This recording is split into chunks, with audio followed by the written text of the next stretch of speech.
Help! My relationships are stressing me. I want to kill everybody and smack them and whatever. I'm sure you've never thought that before, and I'm the only one that has. And you come home after work or you wake up in the morning and the story is running through your head. Can you believe that? Can you believe that? They did that again. Oh, there it is again. And you talk to your friend and you want to go out to dinner and talk about it again. But it's stressing you. And now it's stressing all your friends. Now they're not even responding to you. And wanting to go out with you anymore because they're like, get over it already. So what are you really stressed about? Is it yours? Is it about the people around you? Or is it about you?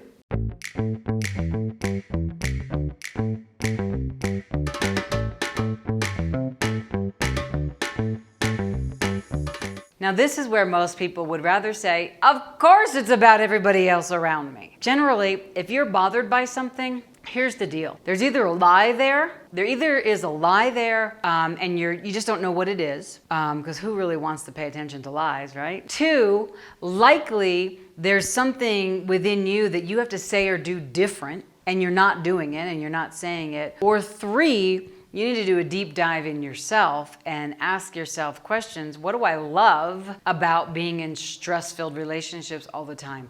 What is the benefit that I get from having this in my life? And I know all of you are going to be like, of course there's no benefit. Who wants that? Well, how often are you in stress situations in your relationships, personal and business, not just intimate, but friendships, professional, colleagues, and things like that? Are you always the no person and they're the yes person? Or are you always the yes to their no? Whatever it is, you got to look at this and discover who actually you might be mimicking about the stress in your relationship.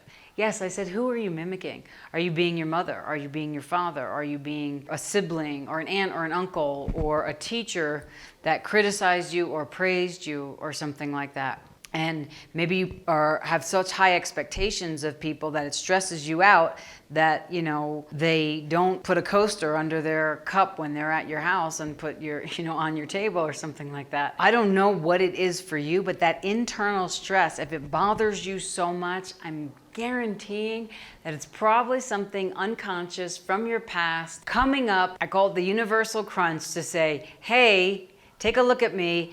You're creating from this. It's been a lot of years and I'm tired of it and I want it to change. Because you can't change another person. You can only change you. And if you get what that stress is, does that interaction with that person make you feel bad? Does that interaction with that person make you feel wrong? Does that interaction with that person make you feel unlovable? Does that interaction with that person make you feel evil or that you're a mistake? Do you feel like a fraud? Do you feel unworthy? If you get the sense of actually what is triggering you with I'm unlovable, I'm unworthy, I'm evil, I'm bad, I'm a shame, I'm a mistake, then all of a sudden the charge of that person doing that and that person doing that and that person doing that and that person doing that and that person doing that starts to dissipate because you know all those people are triggering your unworthiness, your unlovability, your feeling wrong. And that is from a younger age that you locked into your body and into your persona of the way that you see you through those colored glasses or through those eyes. And then you're creating your relationships, these stressful relationships, based on you feeling unworthy. So this is really freaky because if you start looking at this, you might see how your personal and professional and collegial and acquaintances and interactions have always included this, but you never knew. It's a cage that we lock ourselves into unconsciously. And this, by becoming aware of it, can set you free. By becoming aware of what you're choosing as stress, your body made you aware. Now you have to ask some questions and go in and see what the stress is. Once you get the belief that you decided about you, all the people you see are just chess players in your game, creating the reality that you think is true. But here's the cruel joke about it. It ain't true. It's a lie that you bought into. And the worst part about it, it's a lie about you. So the best part about it is now that you know you've been lying to yourself for 40 years, sorry, have a moment, here's a tissue. Now you've got the next 60, 70, 80 years of your life, depending on how long you want to live, to change that and live according to what actually de-stresses you. peace of mind, abundance, truth, strength, clarity that is yours, wealth, perspective, ease and joy-filled relationships. It can be yours if you choose it, but the choice is really to face yourself. Sorry to say, everybody can't always be the problem. Sometimes the common denominator is you. If you like what I'm saying here, or if you have any comments about it, or you want to be like, I hate you for telling me it's all about me, write it in the comments.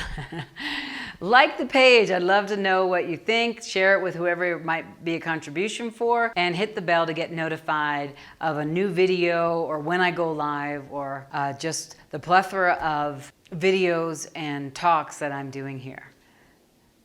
Thanks for listening.